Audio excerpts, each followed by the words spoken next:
دوستو آج سے 2 سال پہلے 2022 میں اگست کے مہینے میں پاکستان میں اتنی زیادہ بارشیں ہوئی تھیں کہ پچھلے 50 سال میں یہ اگست کا مہینہ سب سے زیادہ بارشوں والا مہینہ تھا۔ بارشوں کے بعد سیلاب سے 3 کروڑ سے زیادہ لوگ متاثر ہوئے تھے، 17 لاکھ گھر تباہ ہوئے تھے اور 1,500 لوگ مر گئے تھے۔ اس بار اپریل کا مہینہ بھی پچھلے 60 سال کا سب سے زیادہ بارشوں والا مہینہ تھا۔ دوستو اب بھی ہم دیکھ سکتے ہیں کہ پچھلے 2 مہینوں سے پاکستان میں بہت زیادہ بارشیں ہو رہی ہیں اور ان بارشوں کی وجہ سے 2 مہینوں میں 280 لوگ مر چکے ہیں۔ یہاں تک کہ یونائٹڈ نیشنز نے بھی ہمیں اس بارے میں آگاہ کیا تھا کہ پاکستان میں آنے والے 2 مہینوں کے اندر اتنی زیادہ مونسون کی بارشیں ہوں گی کہ 2 لاکھ لوگ مر جائیں گے۔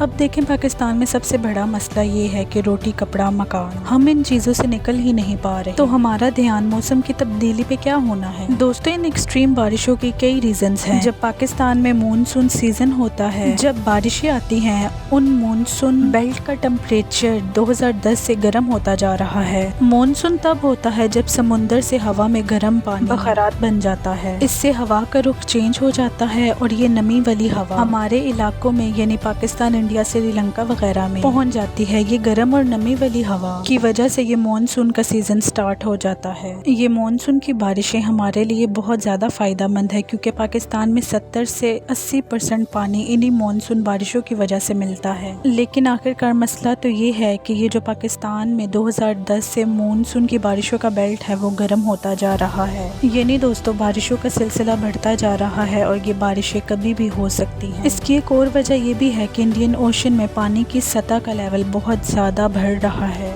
دوستو یہی وجہ ہے جب سمندر کے اندر پانی کا ٹمپریچر بہت زیادہ بڑھ جاتا ہے تو یہ ایواپوریٹ ہو جاتا ہے، یعنی ہوا میں بخارات بن جاتے ہیں اور بارشیں بہت زیادہ ہونا شروع ہو جاتی ہیں۔ دوستو اس کی اور سب سے بڑی وجہ کلائمیٹ کا چینج ہونا ہے۔ یہ بارشیں پاکستان میں شدید گرمی کے بعد آ رہی ہیں اور اسے ہم لوگ کلائمیٹ چینج کہتے ہیں۔ بیسیکلی دوستو اس کی ایک اور وجہ یہ بھی ہے کہ ہماری دنیا بہت زیادہ گرم ہوتی جا رہی ہے۔ پاکستان کی ایئر کو بہت سی گیسز نے کور کر لیا ہے، انہیں گرین ہاؤس گیسز کہتے ہیں، جو تیل کوئلہ کی شکل میں پولوشن بن کر ہماری دنیا کو ڈھانپ لیتی ہیں۔ یہ وہ ہیٹ ہوتی ہے جو ہماری ارتھ سے ٹکرا کے واپس خلا میں جاتی ہے، اس کو یہی گیسز خلا میں جانے سے روک لیتی ہیں، کیونکہ دوستو ان گیسز نے دنیا کو ڈھکا ہوا ہے، جس کی وجہ سے ہماری دنیا میں بہت زیادہ گرمی بڑھتی جا رہی ہے۔ اس کا مطلب یہ ہے کہ ہوا میں نمی بھی بہت زیادہ بڑھتی جا رہی ہے اور بارشیں بہت زیادہ ہو رہی ہیں۔ دوستو اس کلائمیٹ چینج کی وجہ سے ہی ہماری دنیا میں یہ سب کچھ ہو رہا ہے۔